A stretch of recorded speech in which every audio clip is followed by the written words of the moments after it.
No tengo más que darte, pues todo es tuyo, Señor.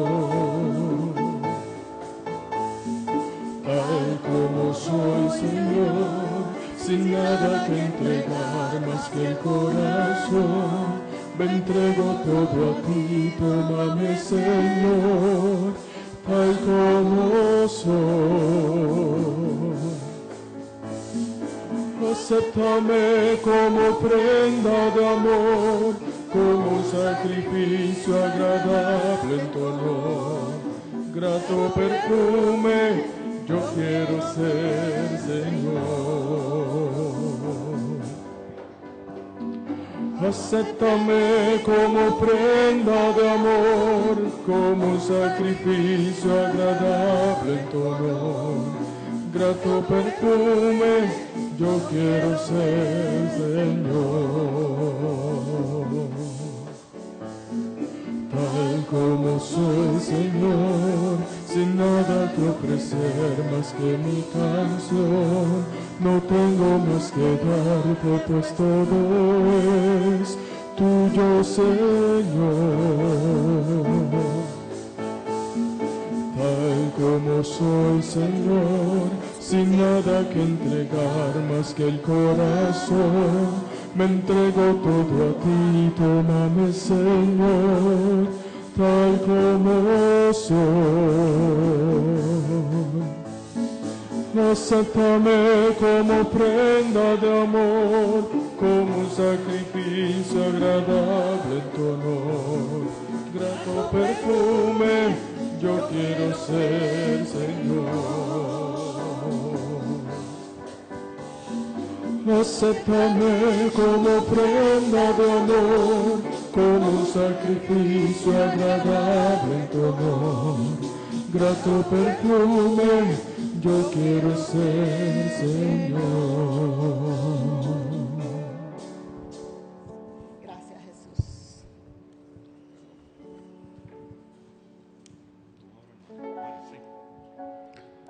Nuestro hermano Mario da gracias a Dios y consagra estas ofrendas y nuestras vidas al Señor. Queremos que luego de que Mario ore, permanezcamos en pie para entonar un cántico de alabanza y de alegría que nos va a indicar nuestra hermana directora. Amén. Oremos, hermanos y hermanas, junto a nuestro hermano Mario. Padre nuestro que estás en el cielo, ante ti traemos, Señor, estas ofrendas para que sean, Señor, benditas por ti, consagradas y para que sirvan, Señor, para la obra de nuestra iglesia. Aleluya. En el nombre de Cristo las Amén. Traemos ante ti. Sí, Señor. Amén. Amén. Gracias, Dios. Cantamos, somos el pueblo de Dios.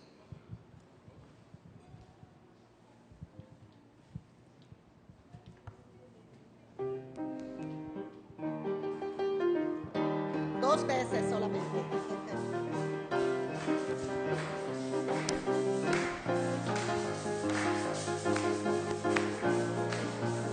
Somos el pueblo de Dios, somos un pueblo especial, llamados para anunciar las virtudes de aquel que nos llamó a su luz. Somos el pueblo de Dios, su sangre nos redimió y su espíritu dio para darnos poder y ser testigos de él, y llevaremos su gloria a cada pueblo y nación, trayéndoles esperanza y nuevas de salvación.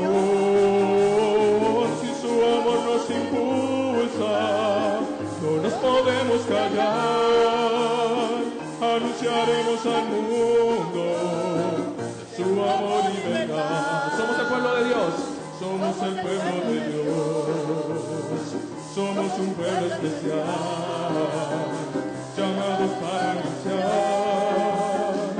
las virtudes de aquel que nos llamó a su luz. Somos el pueblo de Dios, su sangre nos redimió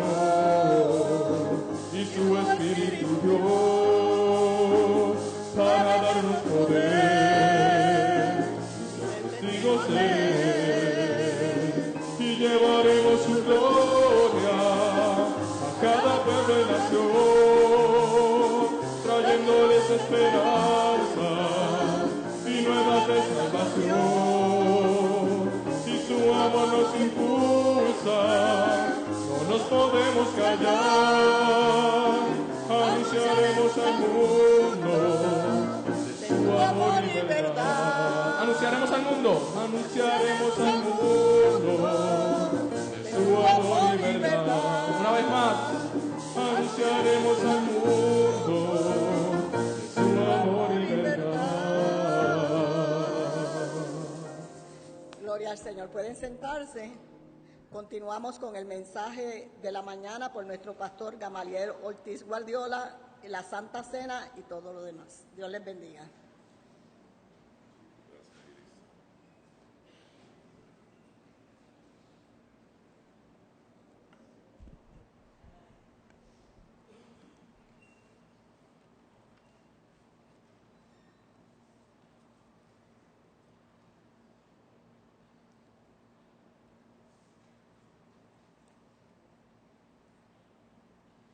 Ustedes saben que de vez en cuando me gusta compartirles alguna estampa breve de las cosas que me hacen vivir mis hijos. Y ayer estoy acompañado por uno de ellos, por uno de los gemelos, en la división de tareas sabatinas. Yo estaba con uno de ellos, Frances se había quedado con la nena y con el otro. Y en la boca de un niño me han hecho una de las preguntas más maravillosas que yo haya podido escuchar en mi vida. Cuando de repente, de la nada, el gordo me ha dicho: papi, ¿cuál fue la cara que tú pusiste cuando te enamoraste de mami?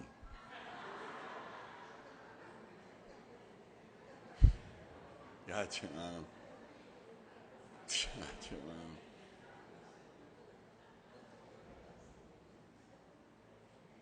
Papi, ¿cuál fue la cara? Pero estoy citando textualmente. Papi, ¿cuál fue la cara que tú pusiste cuando te enamoraste de mami? Figúrese que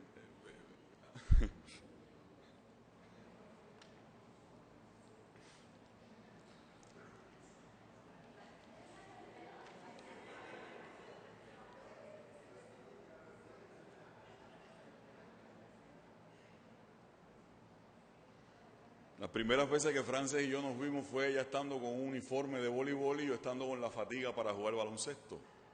Así que se pueden imaginar qué tipo de mirada habría sido aquella.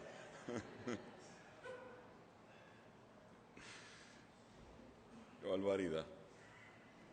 Papi, ¿qué cara tú pusiste cuando te enamoraste de mami?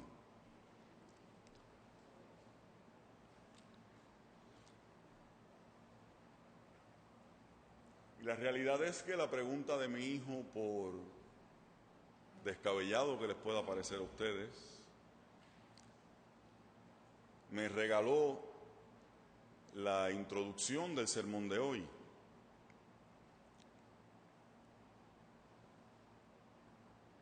¿Qué caras ponemos nosotros frente a ciertos eventos de la vida? La semana pasada decíamos que los discípulos y que las mujeres que se acercaron al sepulcro, la reacción que tuvieron frente a la tumba vacía no fue una reacción de fe, sino que el texto bíblico clara y definitivamente lo que establece es que hubo rostros de desconcierto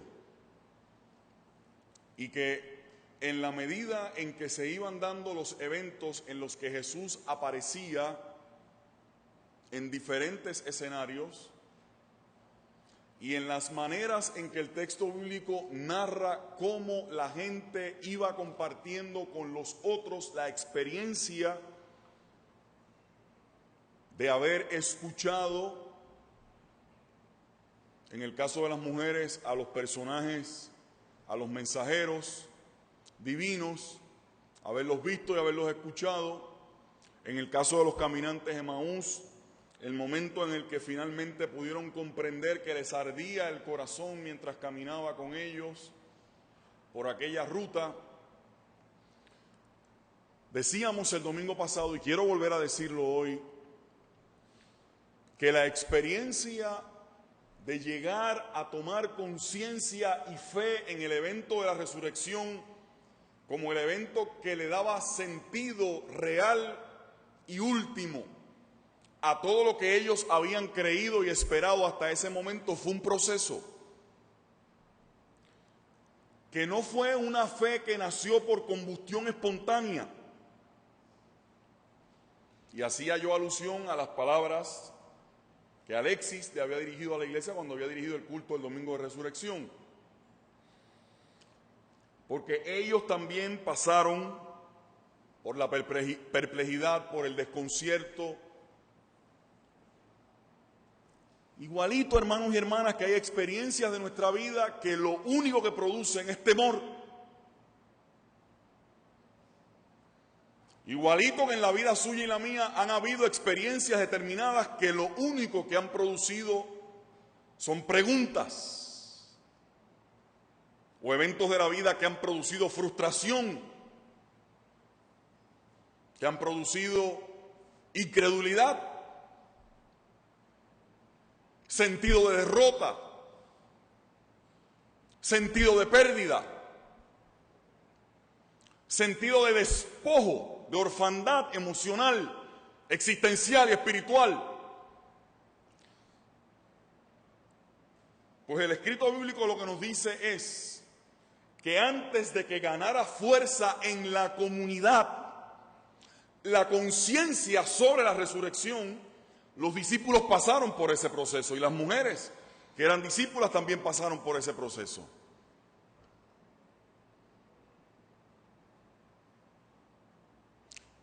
Y en buena medida establecíamos eso de esa manera el domingo pasado,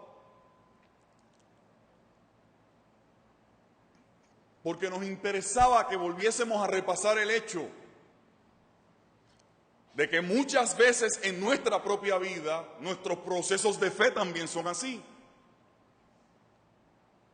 Y que se vale que pasemos por esos estadios, por esas etapas.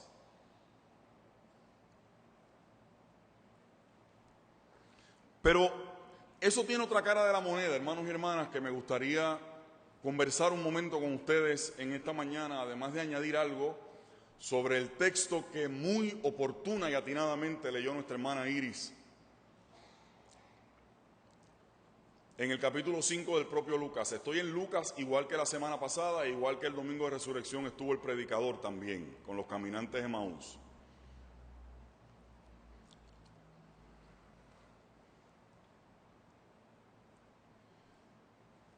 Les recordaba a ustedes que tal era el grado de confusión y de distorsión de la realidad que se produce en un ser humano cuando no puede asimilar lo que tiene de frente, que el propio Jesús le dice a los discípulos: parece que lo que están recibiendo es a un fantasma.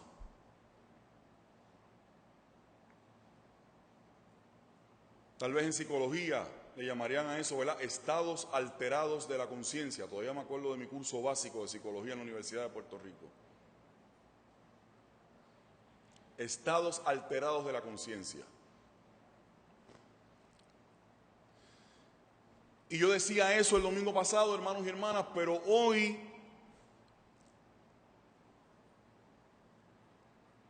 no es contradiciendo lo que decía el domingo pasado.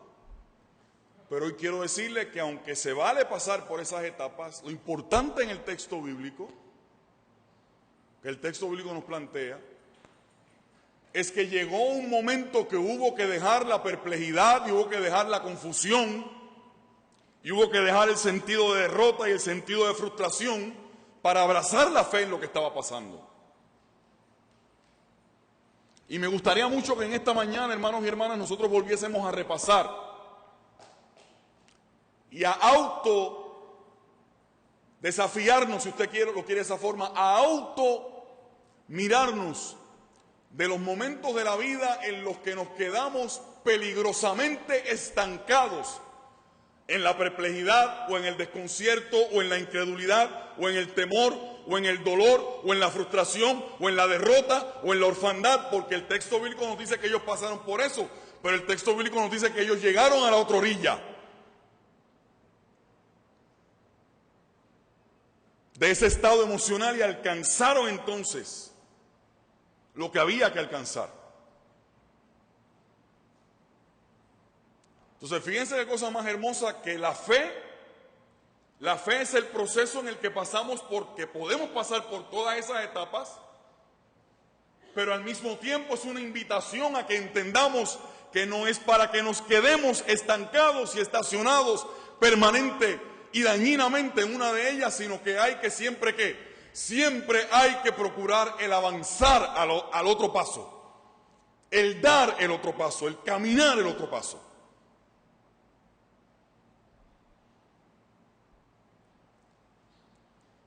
Siempre me parece importante decir esto, hermanos y hermanas, porque nosotros mismos, gente que tenemos cerca de nosotros,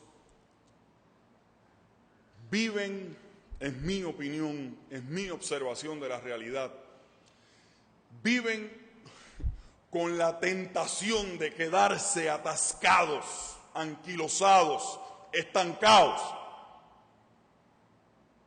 en una de esas etapas y no pasar a la otra orilla.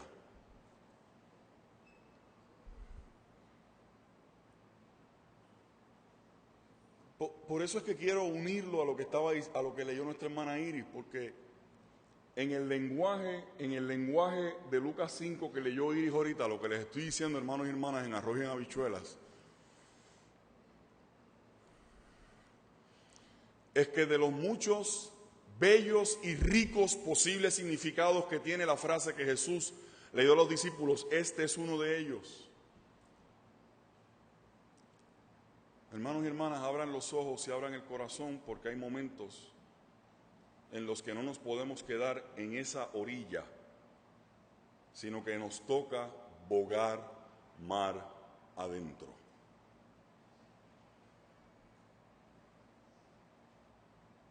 Lo que les estoy diciendo es que hay momentos en que hay que dejar la orilla. Y ahora estoy usando la orilla como ese lugar donde nos quedamos ahí atascados y anquilosados, nos quedamos ahí paralizados, estacionados. A veces peligrosamente en una actitud de autoconmiseración, de autopena, de autodolor. Y hay momentos, hermanos y hermanas, en los que la fe nos invita a salir de la orilla y que nosotros podamos percatarnos y tomar conciencia de que hay que bogar mar adentro. La fe nos invita a bogar mar adentro. La fe nos invita a descubrir lo que Dios quiere que descubramos, lo que Dios quiere que veamos.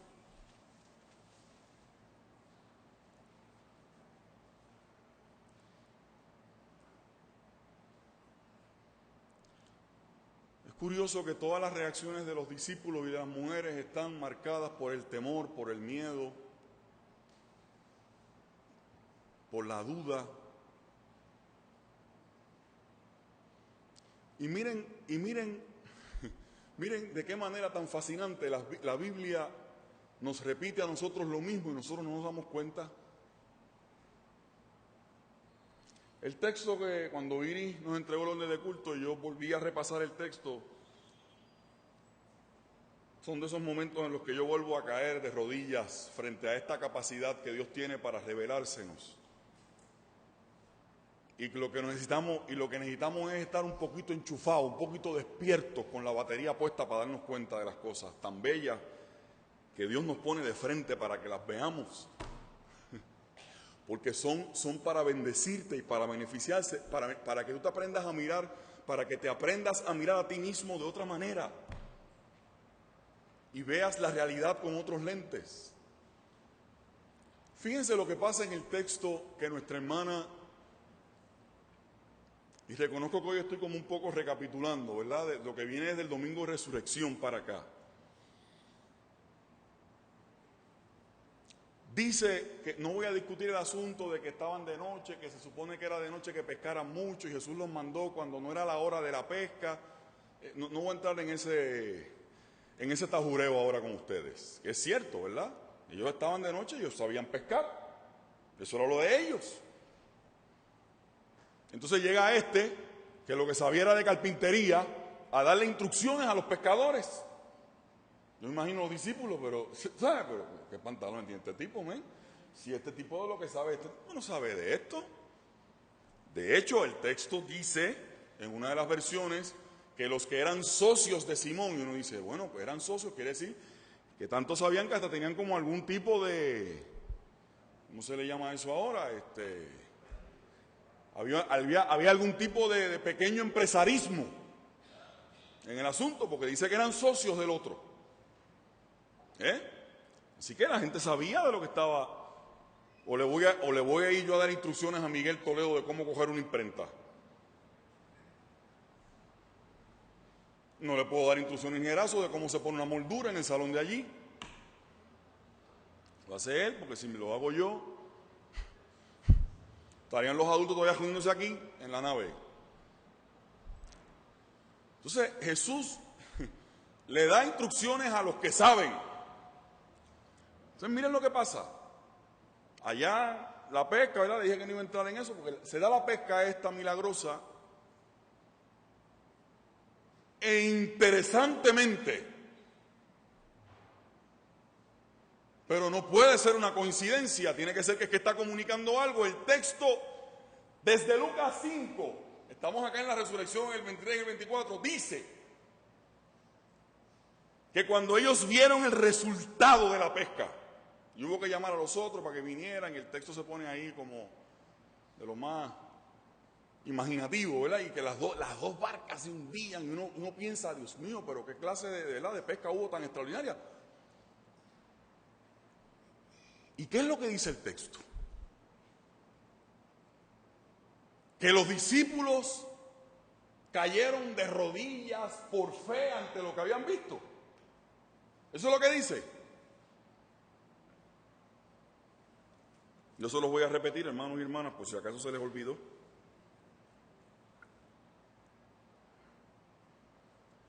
Viendo esto, Simón Pedro cayó de rodillas ante Jesús diciendo, apártate de mí, Señor, porque soy hombre pecador. Y miren lo que dice, porque por la pesca que habían hecho, el temor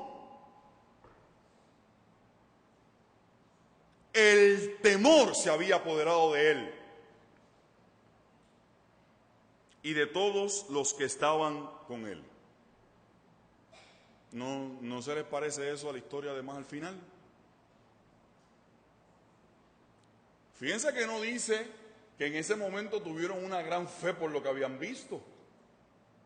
¿Me están entendiendo, hermano? El temor fue la reacción frente al signo extraordinario que había llevado a cabo el propio Jesús. Y eso que estaba allí con ellos. No había marcas, no había, ¿verdad? No habían los otros ingredientes más dramáticos que habían en el asunto de la resurrección. El temor se había apoderado de ellos.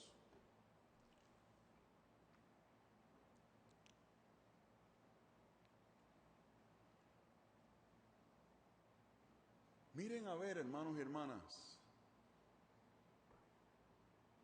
el sermón de hoy lleva una asignación.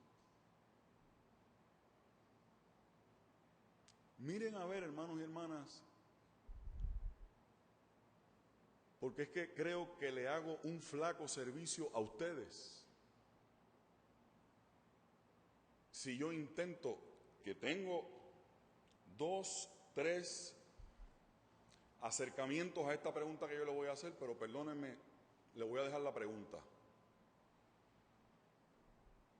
Sacrifiquen uno de estos días, caso cejado o qué sé yo, sé cómo se llaman, cosas esas que dan por 12 corazones, no sé.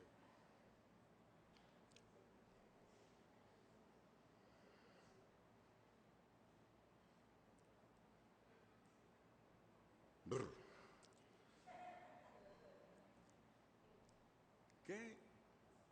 ¿Qué ustedes creen?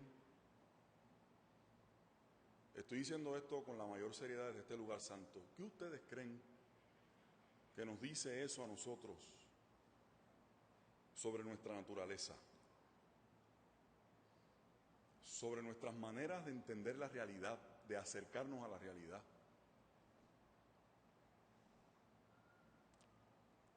Y tan o más importante que eso, no, pastor, pero yo no vengo a la iglesia a que me hagan preguntas, yo vengo a que me las contesten. Bueno, en estas redes esto es lo que hay, preguntas también.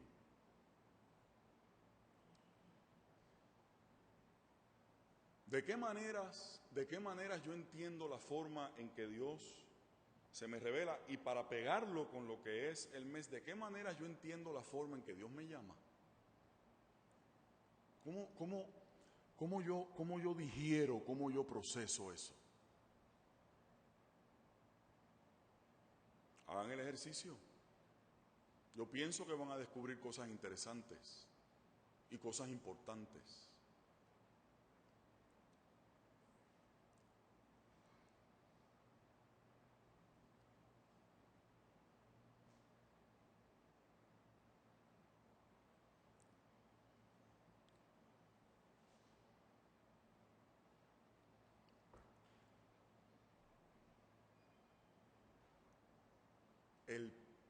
El temor se apoderó de ellos de tal forma. Fíjense que cae de rodillas delante de Jesús, en ese momento no por un acto de reconocimiento, sino por un acto de temor.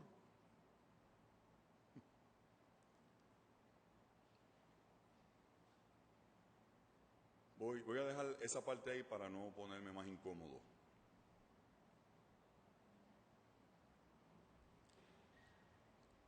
Tanto en los textos de la resurrección como en el que leyó nuestra hermana Iris Andújar hoy, que lo he querido integrar al sermón desde que vi lo que Iris tenía para esta mañana, tienen esa reacción de temor y de duda. Pero me interesó cuando Iris trajo el texto de la pesca milagrosa por la declaración que hace Simón. Fíjense cómo frente al signo extraordinario que Jesús lleva a cabo, lo mismo que es extraordinario lo que ocurre en el capítulo 24 con la aparición del resucitado. Fíjense la reacción de Pedro. Estamos hablando del llamado y de la respuesta, porque si hay llamado es porque están esperando una respuesta. Óiganme, porque esta parte de la ecuación no es tan fácil. Si hay llamado de Dios, siempre Dios está esperando una respuesta de aquel al que está interpelando, de aquel al que está llamando, de aquel al que le está saliendo al paso. Cuando las mujeres reciben la noticia de los mensajeros divinos, allí había un llamado, se convierten ellas en testigos del testimonio que habían recibido. Cuando los caminantes de Emaús toman conciencia de que el que estaba caminando con él y que se había sentado en la mesa con ellos era aquel a quien ellos habían dado por muerto irremediablemente, con la subsecuente quiebra de toda la esperanza en el proyecto de vida en el que ellos lo habían invertido todo, y se convierten también en testigos cuando van a decírselo a los otros. Y en el momento final de la ascensión de Jesús, cuando les dice, quédense aquí, que todavía tiene que venir una investidura particular para que ustedes puedan salir.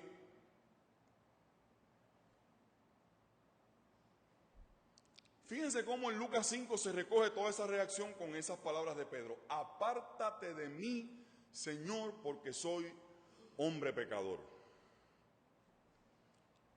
Curioso, porque Jesús lo que está haciendo es lo que lo está llamando, no le está pidiendo que se aparte. Óiganme, hermanos, porque muchas veces nosotros, sin darnos cuenta, el Señor nos está llamando y nosotros lo que hacemos es querer apartarnos, querer alejarnos. Apártate de mí porque soy hombre pecador. Fíjense la noción de Pedro ahí en ese momento. No sé ustedes, pero a mí me parece tan fascinante.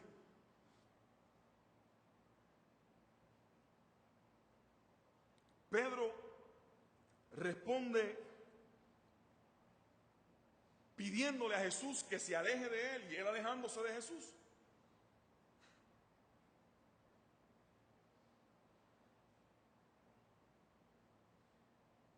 Solo se le ocurre decirle eso en aquel momento. Y ocurre algo que yo sé que es una cosa que a usted le va a parecer de kindergarten, pero yo la quiero decir porque me enamoró del texto otra vez. Mientras Simón, escúchenme bien esto, los que están empezando y los más viejos en la fe, pero particularmente los que se consideren a sí mismos gente que todavía esté aprendiendo en el camino, mientras Simón le pide a Jesús que se aleje,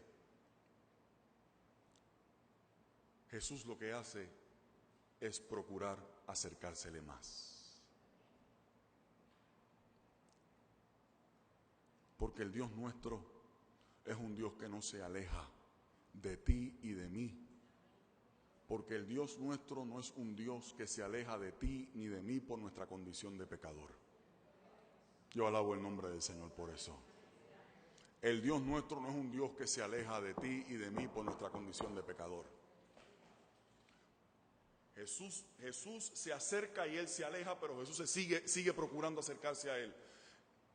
El Dios nuestro, el Dios en el que yo creo, el que yo he sentido en mi vida, el que yo he vivido en el contexto de mi familia, en el contexto de la iglesia, el Dios nuestro no se aleja de mí por mi condición de vulnerabilidad, de debilidad, de perplejidad. Y ahora no se aleja de mí, no se aleja de mí, no se aleja de mí. Aunque de mí se apodere la perplejidad y la confusión y el sentido de derrota, el sentido de pérdida, la orfandad, las dudas, el temor, el dolor, la frustración en cualquiera, el Dios en el que yo creo no se aleja de mí, aunque algunos de esos componentes se quieran apoderar de mi vida y parezcan en un momento dado que se han enseñoreado de mí, el Señor nunca se aleja de mí por eso.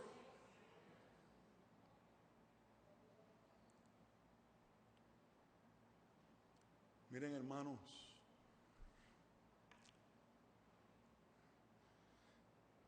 yo no quiero ser irresponsable ni simplista con el texto ni lo que estoy diciendo, pero por eso es que yo encuentro que a este Dios nuestro siempre se le puede responder.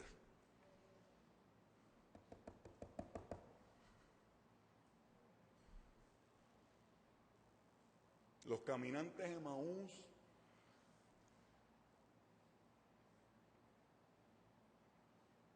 son el retrato más vivo de eso. Confundidos, derrotados, tristes, enfurecidos,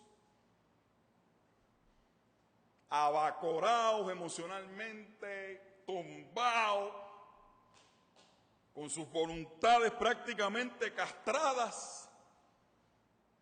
Y el texto dice que Jesús mismo los alcanzó para caminar con ellos. Y aquí Pedro, por eso es que ¿verdad? Es fácil.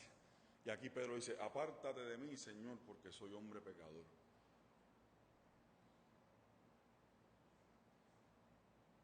Mientras Simón le pide al Señor que se aleje, Jesús se acerca más y le dice lo que son las palabras clásicas en la Biblia para bajarle la tensión, para bajarle el estrés a la gente que se encuentra con lo divino, ¿verdad? El famoso no temas, no temas.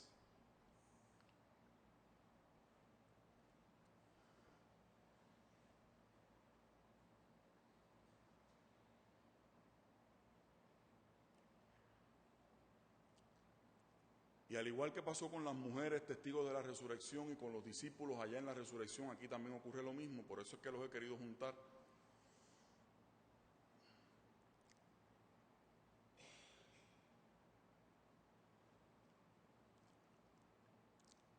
El texto bíblico es una cosa, para mí sigue siendo una cosa tan extraordinaria.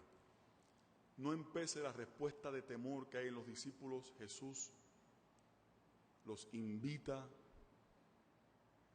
les insiste en la convocatoria que les quiere dirigir a ellos, insiste en la convocatoria que les quiere dirigir a ellos y les pide, como ocurre después en la resurrección, que ellos se conviertan en reproductores de esa palabra, de vida, de salud. Esa invitación que les ayuda a reconstruir sus vidas, a redirigir sus vidas. Jesús insiste en la invitación. Pedro pidiendo que se aleje y Jesús insistiendo en acercarse. Yo quiero decirle a todas las personas que están aquí en esta mañana que se puedan identificar con este texto bíblico que no importa lo que usted piense de usted mismo, de cuán lejos usted puede estar, puede creer que haya estado de Dios en algún momento, o cuán lejos ciertas experiencias usted piensa que le hayan alejado de Dios por las reacciones que usted ha tenido. Yo no sé cómo usted quiere resolver esa ecuación. Yo lo que le quiero decir en esta mañana a usted, hermano y hermana, a quien sea y a quien quiera, no tengo a nadie particular en mi mente, siento decir esto, a quien quiera o quien esté pensando en esas coordenadas, yo lo que quiero decirle en esta hora, que aunque yo no sé cómo usted resuelve esa ecuación, yo lo que sí le quiero decir es que no importa qué reacción en usted haya tenido un momento de la vida, qué actitud, como los discípulos, haya usted asumido en alguna etapa de su vida, o que todavía sienta que está arrastrado por eso, yo lo que le quiero decir en esta hora es que tanto los textos de la resurrección, como el que leyó la hermana Iris Andújar ahorita, el mismo Dios está diciendo lo mismo. Mientras tú crees que te estás alejando, yo no me voy a alejar porque yo siempre me voy a acercar. Yo siempre me voy a acercar.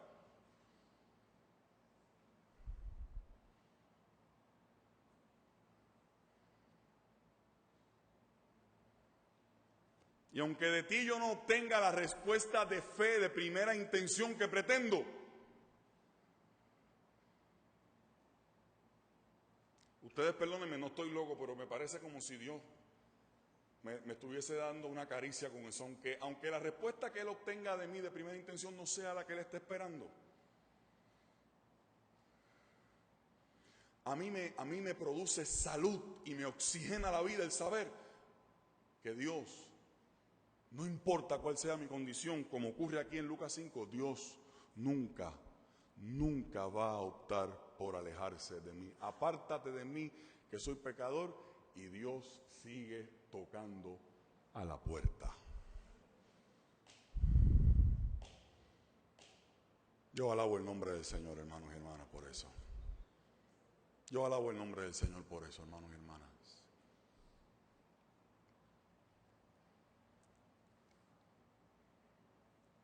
Y fíjense que lo que Jesús hace al final del día, para terminar ya,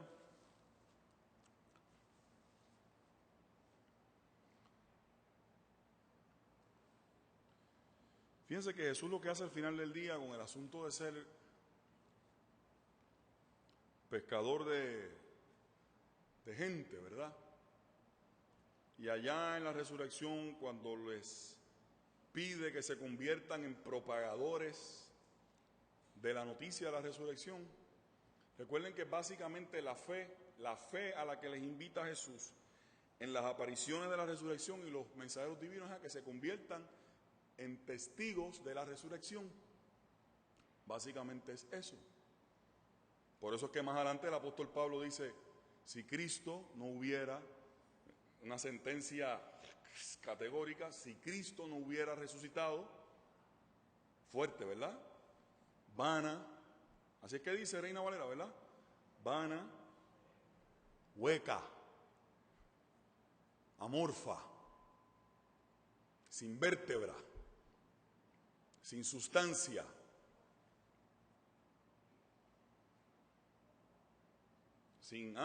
No hay. No hay. Vana sería nuestra fe.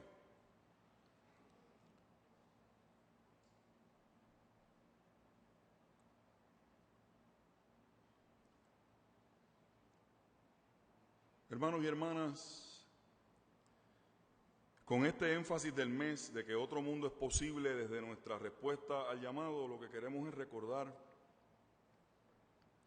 que si bien es cierto que todos esos momentos en los que Jesús trata de acercarse, o Dios, en el caso del Antiguo Testamento, trata de acercarse de diferentes formas al ser humano y obtiene siempre esas respuestas que van desde el temor, desde las dudas. Repasen, hermanos, no me lo estoy inventando, repasen. Te llamo a ti, no, chacho, yo soy tartamudo. No, yo soy muy joven.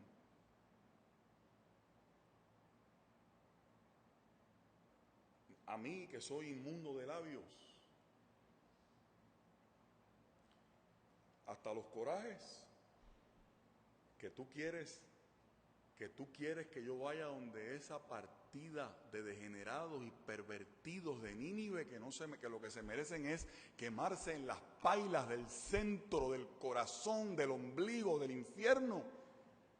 Esa gente mala. Porque yo soy de los buenos. Yo soy de los que he seguido las reglas. Jonás, que tú me estás mandando a mí que yo vaya a donde... Fíjense todas... No los voy a cansar más, pero por eso es que el texto hay que mirarlo y hay que leerlo y hay que conocerlo, porque mire todo lo que nos dice de nosotros mismos, mire por todas las etapas que pasaron los llamados que Dios hacía y los tipos de respuesta que surgieron de esos llamados y cómo Dios tenía que manejar ese debate interno de diferentes maneras con la gente. No podemos entrar en todos esos detalles aquí nada más en esto que hemos cogido del relato de Lucas 5 que leyó Iris con los de la resurrección. Fíjense que al final del día Dios, en el caso del Antiguo Testamento y en el caso de los Evangelios, Jesús nos quiere, escuche esto, aunque usted no le haya hecho caso a más nada de lo que yo he dicho en el sermón, o en un momento de bostezo se le fue una idea de la que yo le quería comunicar, escuche esto que le voy a decir ahora. Cuando Dios nos llama y nos está llamando todos los días a algo, Dios nos está llamando todos los días. No estoy exagerando, a algo Dios nos está llamando todos los días. A algo cuando Dios nos llama a algo, hermanos y hermanas, nos está haciendo conscientes de una identidad, de una identidad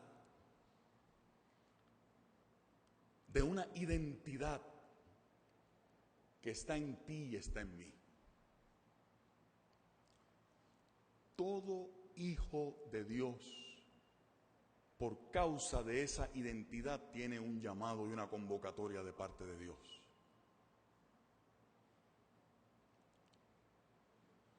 Y más vale, hermanos y hermanas, que nosotros vivamos despiertos y despiertas a esas formas en las que Dios todos los días nos quiere hacer conscientes de esa nueva identidad que Él nos ha dado en los momentos en los que nos llama. Y que si de repente en uno de esos momentos que nos llama estamos atrapados por la confusión, todas esas palabras que he dicho 40 veces desde el domingo pasado, pero quiero que se las metan en la cabeza. Estamos atrapados por la perplejidad, por el desconcierto, por el sentido de derrota, de frustración, todas esas cosas. Ojalá que le pidamos al Espíritu de Dios que aunque estemos en uno de esos momentos de la vida, nosotros podamos permitir que el Espíritu de Dios nos ayude a descubrir esa identidad a la que su llamado nos invita. Porque al fin de cuentas, hermanos y hermanas, de eso es de lo que se trata. Dios nos llama, Dios te llama para que tú asumas tu identidad. No estoy hablando para que te pongas un disfraz.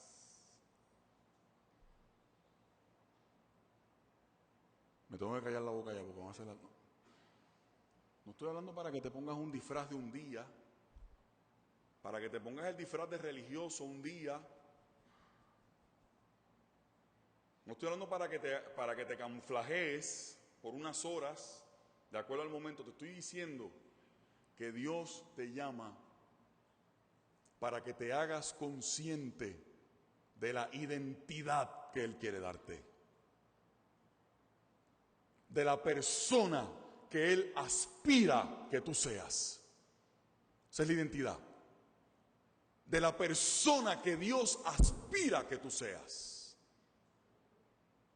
Y de que en cualquier espacio de la vida en el que tú te muevas,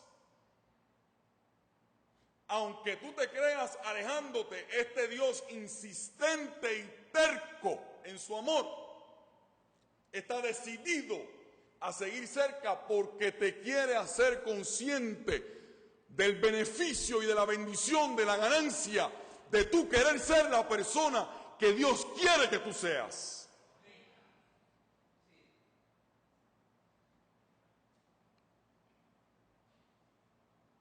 Por eso es que no, como dije en el mes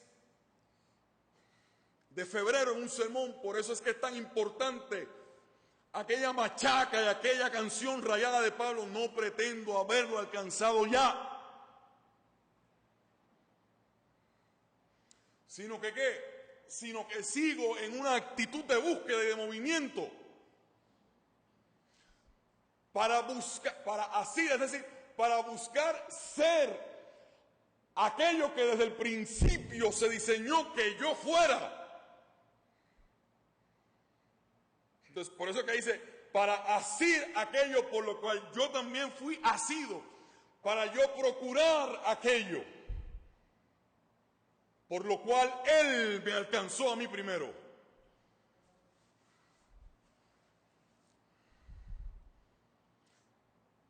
Entonces, cuando cobramos conciencia de esa cosa que le dijo él ahí, de ser pescador de gente, lo que los discípulos descubren es, por eso es que lo dice de esa forma tan categórica, que dice que lo dejaron ¿qué? ¿Cómo lo dibuja? Que lo dejaron ¿qué? En la orilla, cuando terminaron de lavar las redes. Lo soltaron todo.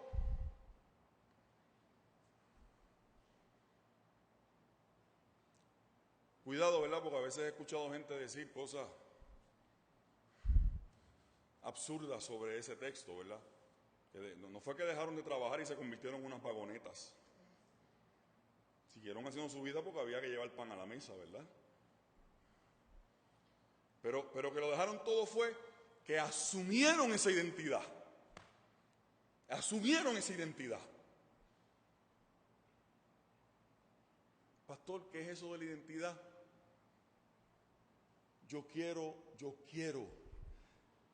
seguir buscando, yo quiero seguir entendiendo, yo quiero seguir teniendo el discernimiento, el olfato de espíritu, la visión de espíritu de procurar ser aquello que Dios quiere que yo sea.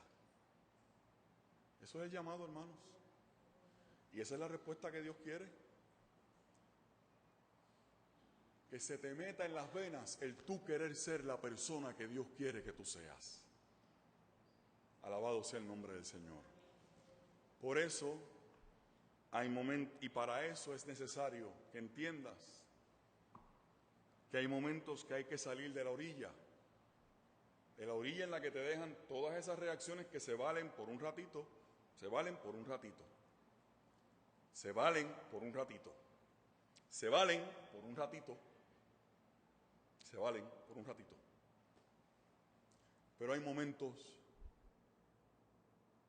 hay momentos en que para ser esa persona que Dios quiere que seas, tienes que atreverte a remar, a bogar, mar adentro, a lo que todavía no conoces y no has vivido, pero te toca conocer y te toca vivir y te toca enfrentar.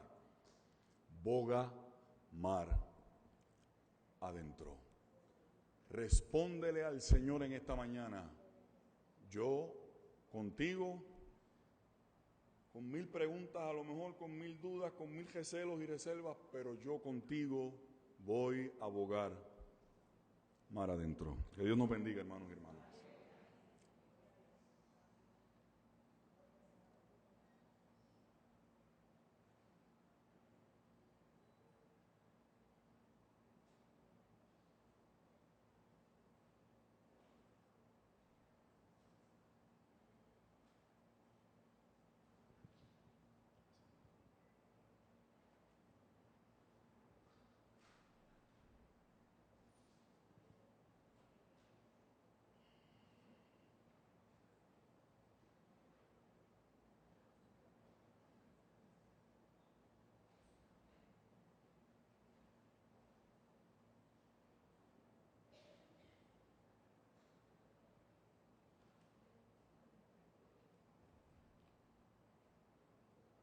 La mesa del Señor te invita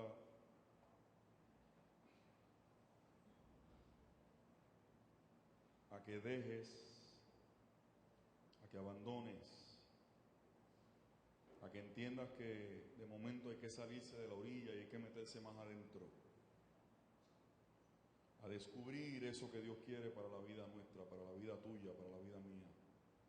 La mesa nos invita y nos ayuda muy saludablemente en esa dirección. Nuestro hermano Arnoldo Moreno da gracias a Dios por el pan, y nuestro hermano Rafa Rivera consagra nuestras vidas en el uso de la copa. Mientras esté ocurriendo la repartición de los elementos, nuestro hermano Juan Alcázar nos vuelve a regalar una alabanza cantada.